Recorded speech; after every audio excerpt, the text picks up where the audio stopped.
Hola, ¿qué tal? Muy buenas noches. Bienvenidos a una emisión más de Mesa Cuadrada. En esta ocasión nos acompaña el doctor Miguel Ángel Mancera, jefe de gobierno del Distrito Federal, con quien platicaremos sobre temas que le interesan a la ciudadanía. Se trata del cargo de jefe de gobierno, el segundo más importante de nuestro sistema político, dadas las características de cómo funciona el proceso electoral en nuestro país. En ese sentido, en la capital del país se dan una serie de problemas que tienen y tienden a repercutir en el ámbito nacional. Damos la bienvenida también a nuestros compañeros de panel. Luis Carlos. Hola. Verónica, ¿cómo estás? Pepe Ureña. Bienvenidos, buenas noches. Yo soy Javier Oliva. Ahora, antes de iniciar propiamente nuestra mesa de análisis, doctor Miguel Ángel Mancera, jefe de gobierno del Distrito Federal, yo quisiera comenzar por preguntarte, mañana formalmente se cierra el segundo año de gobierno del presidente Enrique Peña Nieto, y por el otro lado sabemos que hay una relación interesante entre este cargo del jefe de gobierno y el presidente de la República. ¿Qué expectativas tendrías en ese sentido respecto al segundo año de gobierno, el informe propiamente dicho? Bueno, nosotros estamos esperando todo lo que se va a anunciar. Sabemos que habrá anuncios importantes. Obviamente en el aspecto local, las posibles repercusiones o beneficios o trabajos a realizar. A mí me parece que hoy estamos colocando una agenda económica que debe ir acompañando todo este trayecto que desde el gobierno federal se impulsa y que creo que debe de encontrar una repercusión también en las zonas que más lo necesitan o quienes más lo requieren. Vamos a estar muy atentos a los trabajos de coordinación. En el caso de la Ciudad de México va a haber muchas obras en donde vamos a estar coordinados y siempre ha estado coordinado el Distrito Federal. Siempre ha tenido que trabajar porque así es el sistema político jurídico de nuestro país con el gobierno federal y muchas de estas obras van a ser pues muy importantes y yo diría que nunca se habían podido realizar en esta magnitud, de este tamaño, en la Ciudad de México con esta coordinación. Entonces, hay varios temas de agenda. Nosotros estaremos muy pendientes, obviamente, del informe. El propio lo estaremos rindiendo apenas unas semanas después. Así que estamos atentos a toda esta información. Verónica. Respecto a los temas del Pacto por México, que abordaban la ciudad, sobre todo la parte de reforma política, ¿no? Sí. Del Distrito Federal, ¿hay alguna expectativa en ese sentido? Digamos, ese fue uno de los temas que quedó pendiente. Yo tengo confianza que con la voluntad política podamos avanzar en esta próxima etapa en el Senado de la República, en este próximo periodo. Considero que hay condiciones que ya estuvimos en el tiempo de espera necesario, nos colocamos en una agenda pues, responsable, entendimos las necesidades propias del desarrollo mismo de la tarea legislativa, platicamos con los coordinadores de todos y cada uno de los partidos ahí representados y creo que ahora puede llegar el momento ya de este análisis de lo que propusimos para la Ciudad de México. ¿Por qué es importante una reforma política para el ciudadano de la calle?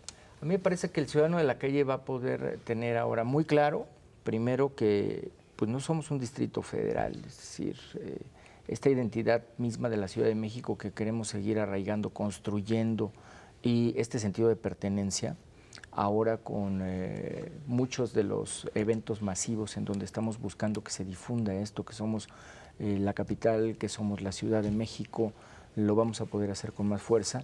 Para los beneficios directos de los ciudadanos de la calle, pues estamos trabajando ya, por ejemplo, en esto que fue el FAIS, ¿no? El FAIS es un recurso que tradicionalmente no estaba considerada la Ciudad de México porque es para los municipios y comenzaba este debate de si hay municipios o son delegaciones, si se podía considerar o no.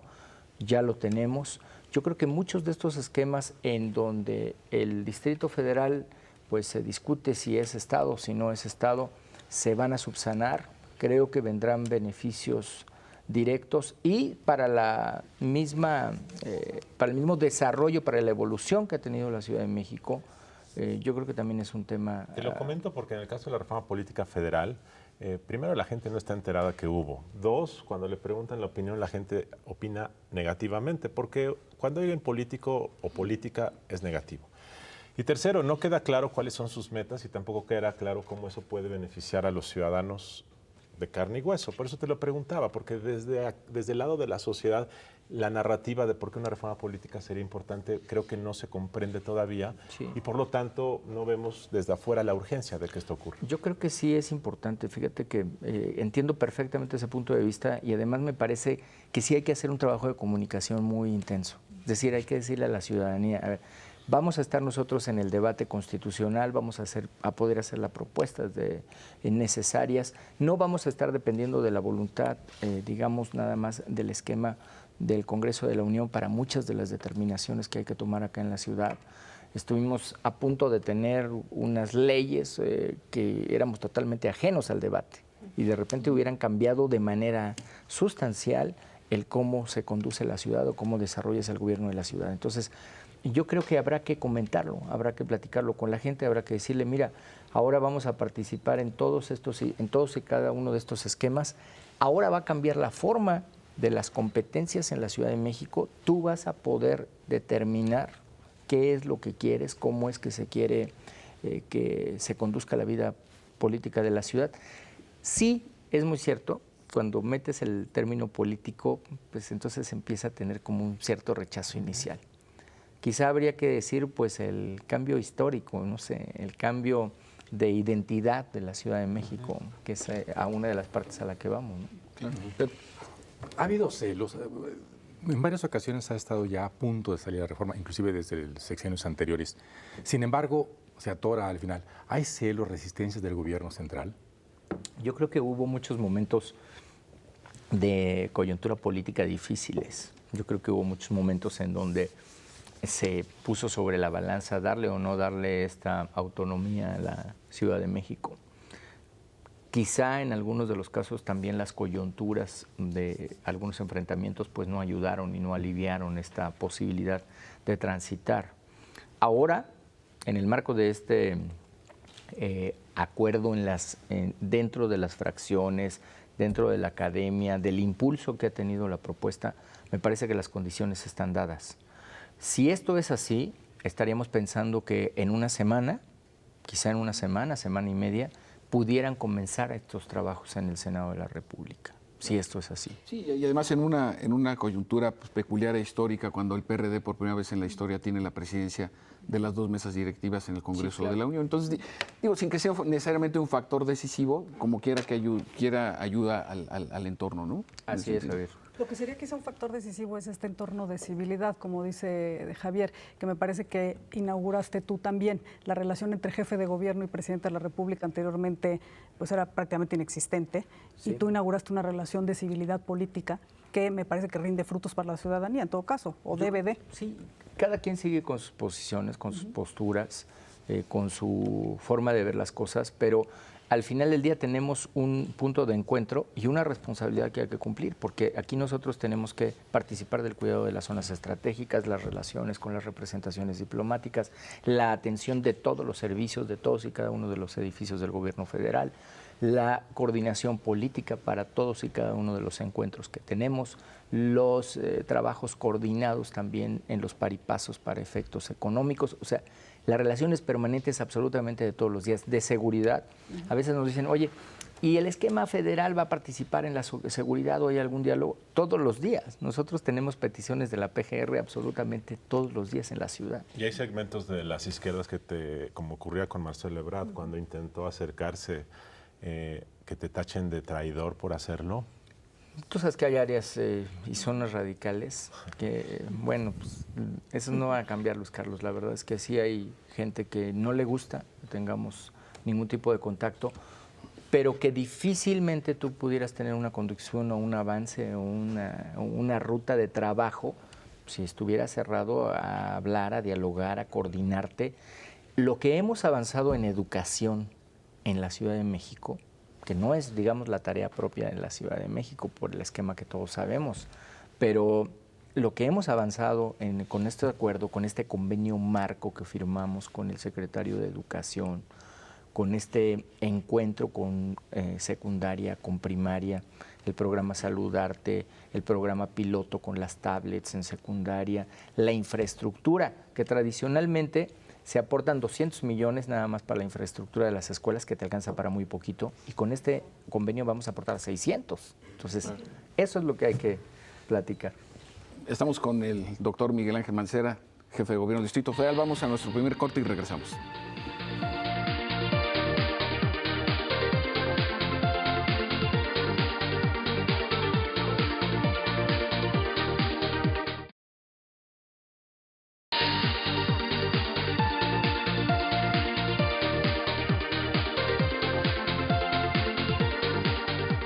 Muy bien, estamos aquí de vuelta, estamos platicando con el doctor Miguel Ángel Mancera, jefe de gobierno del Distrito Federal.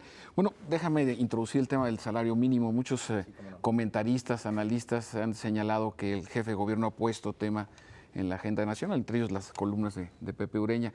En ese sentido, ¿cómo se va planteando, cómo se va articulando esta discusión? En días recientes hubo importante actividad con medios de comunicación a propósito de este planteamiento, estudios. ¿Cómo puedes trabajar este tema en un contexto tan dinámico como es el de la economía? Lo primero que hicimos fue, 1 de mayo, venían como varias movilizaciones y entonces cada uno tenía una bandera. Y uno iba a hablar de la libertad sindical y otro de la reforma de la ley del trabajo y otro del tema del campo. Entonces, en una reunión que tuvimos, dijimos que habría que unificar una propuesta, sí, ahí esta movilización. Tuvimos una reunión en la mañana antes de la marcha, precisamente para hacer todos los trabajos de contención y de seguridad, y ahí se les planteó que habláramos del tema del salario, que unificaba a todas las voces, todo el mundo estuvo de acuerdo, estuvo la parte sindical, patronal, académica, del campo, todos estuvimos ahí. Compromiso de la Ciudad de México, compromiso del jefe de gobierno, encargar al gabinete económico un estudio, un análisis del contexto internacional, de cómo está el salario mínimo en el país y qué se tendría que hacer en dado caso que resultara positivo para mejorarlo.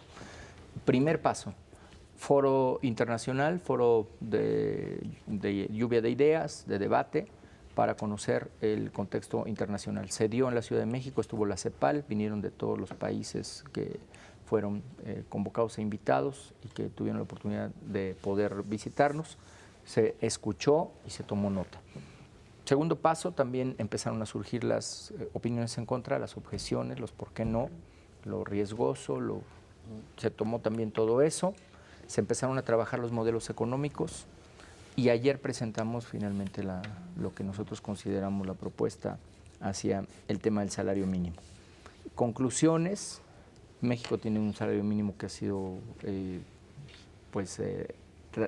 trazado hacia la baja, ha sido el último y la verdad estamos formando parte por hoy estamos formando parte de todas las láminas que a nivel mundial se ejemplifican como lo que no se debe hacer en el salario mínimo. Estamos también creyendo firmemente, con convicción, que el primer paso que habría que dar es desindizar el salario mínimo, quitarle esta función que ha sido como una función ancla y que lo ha dejado fuera de lo que es el mercado laboral y lo ha mantenido en una línea administrativa.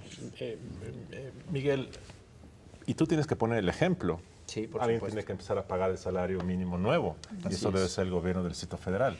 ¿Estás ya contemplando para el presupuesto del próximo año subir los salarios a los funcionarios administrativos del gobierno? Mira, nosotros estamos muy conscientes que el ejercicio debe ser de la siguiente manera.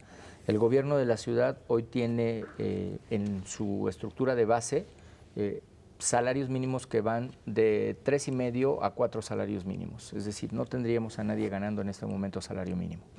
Tendría que dejar de ser la referencia y que estuviéramos con los indicadores de la Coneval. Es decir, no tendríamos a nadie ganando por debajo de 82.86.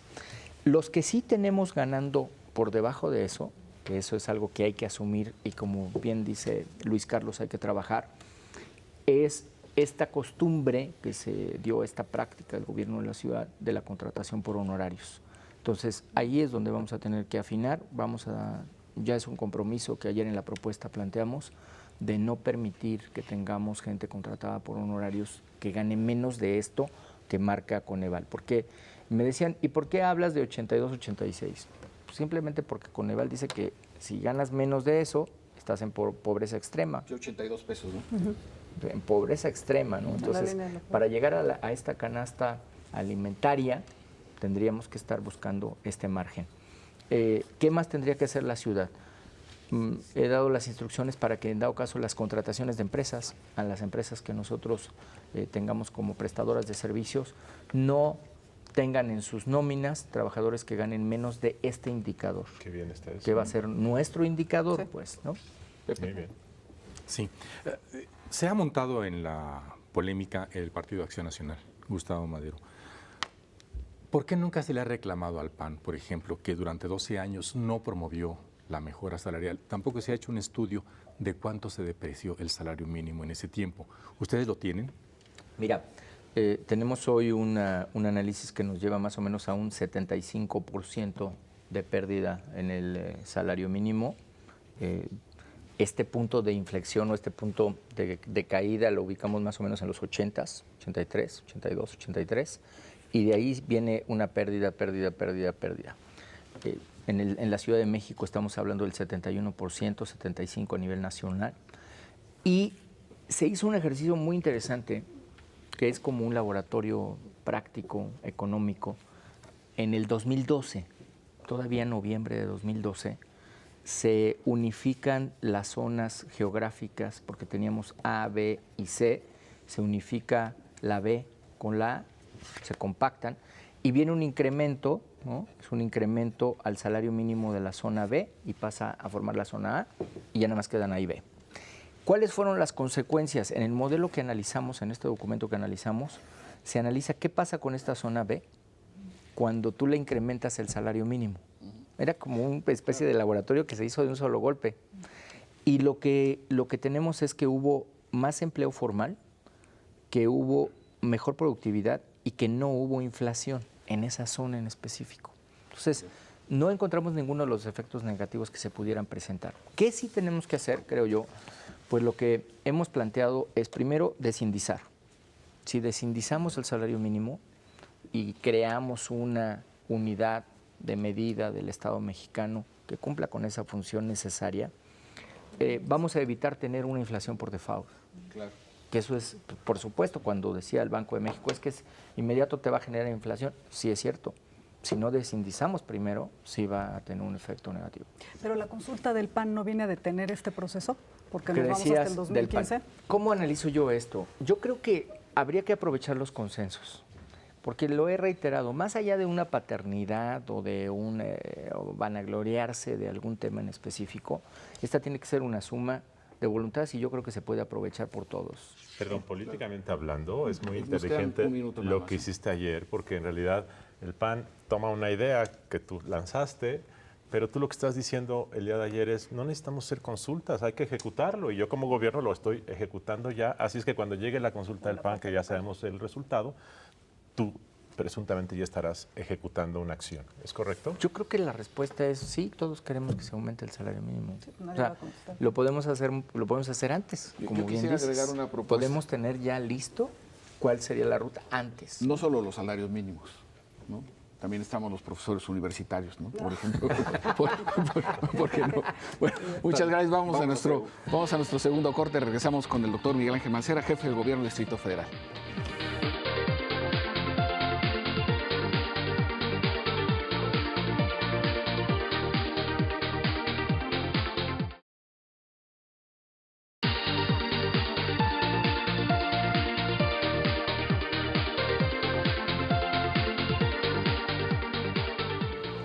Muy bien, ya estamos aquí de vuelta. Estamos platicando con el jefe de gobierno del Distrito Federal, el doctor Miguel Ángel Mancera. Verónica. Gracias. Me parece, bueno, redondeando lo del tema del salario mínimo y la propuesta de cambios de reforma política del Distrito Federal, me parece que son dos ámbitos interesantes que has puesto sobre la mesa, pero yo te quisiera llevar al otro tema, al malestar ciudadano con esta ciudad, que es un caos en muchos aspectos, en transporte, en seguridad, ¿no? En movilidad, que comentábamos hace unos momentos. Cada vez que hay manifestaciones o cada vez que un tráiler se atora en el viaducto y se vuelve verdaderamente imposible moverse en esta ciudad. No hay un descontento porque la ciudadanía siente que la parte de gestión de gobierno, de atención a la vida cotidiana, a las necesidades básicas, está, digamos, un poco dejada de lado. Mira, yo creo que tenemos que luchar contra muchas de las percepciones. Una, Yo te diría que cuando iniciamos el gobierno, el reclamo principal era el periférico está hecho pedazos. Sí. Hay baches en cada 50 metros. Hoy tenemos un periférico que está totalmente pavimentado, no solamente lo bacheamos, sino lo pavimentamos desde Toreo de 4 Caminos hasta Vaqueritos, totalmente nueva carpeta asfáltica, un mantenimiento distinto. Tú vas a ver siempre de parte verde, siempre bien señalizado, es decir, va el mantenimiento. Vamos atendiendo temas que se quedaron pendientes también. Tuvimos que terminar la conexión a Luis Cabrera, que hoy te permite realizar recorridos mucho más ágiles, pero había que terminarlo, o sea, fue una obra muy complicada. Tuvimos que terminar la conexión de la glorieta de Petróleos, y obviamente la ciudad, pues es una ciudad que tiene 20 millones de personas y estamos luchando contra inercias en este tema de la movilidad. Estamos luchando contra una base de 30,000 microbuses que estamos cambiando cada vez que lanzamos un corredor, cada vez que lanzamos una línea de Metrobús, estamos haciendo una sustitución 3-1. Pero este trayecto la Ciudad de México tiene que seguirlo realizando momento a momento. Entonces, sí tenemos que comunicarle más a la ciudadanía. Yo te diría que hoy tenemos una sensible baja en la reducción de delitos en la Ciudad de México, pero hay que enseñarle qué estamos haciendo. Por eso ahora estamos con los videos. Sobre este tema de la movilidad, mira, yo sí utilizo el metro y el Metrobús de manera frecuente. Y a mí sí me preocupa el tema, y lo habíamos comentado un poco antes, sé que es un tema muy complicado para un programa tan breve, el tema de la línea 12. Te lo platico muy rápido. Estamos esperando el dictamen.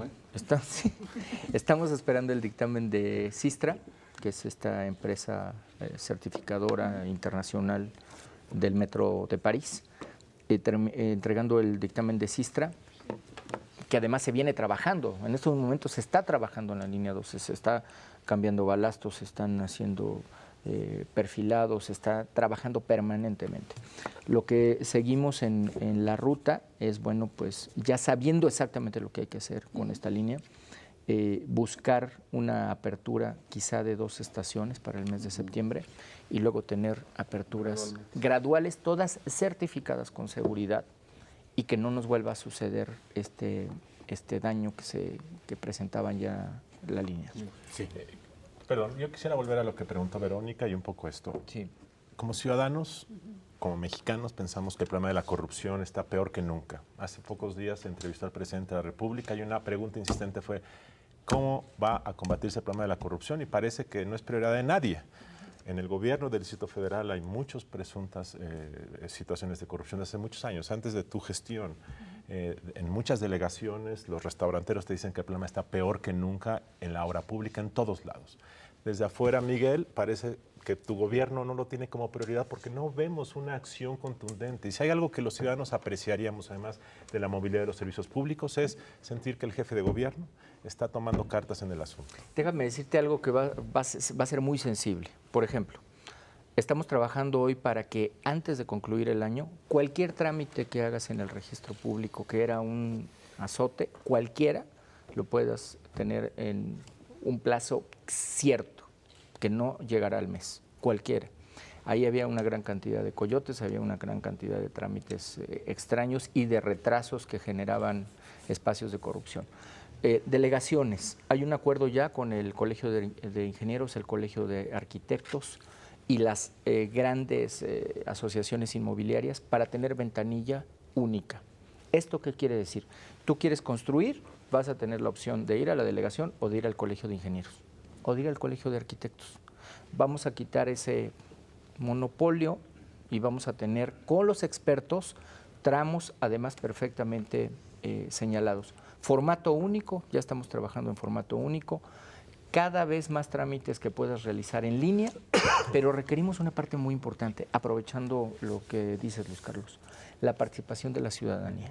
Hay muchos casos que se han quedado en el escritorio, en el expediente de la Procuraduría, porque o se desisten o no ratifican o ya nadie quiere proceder.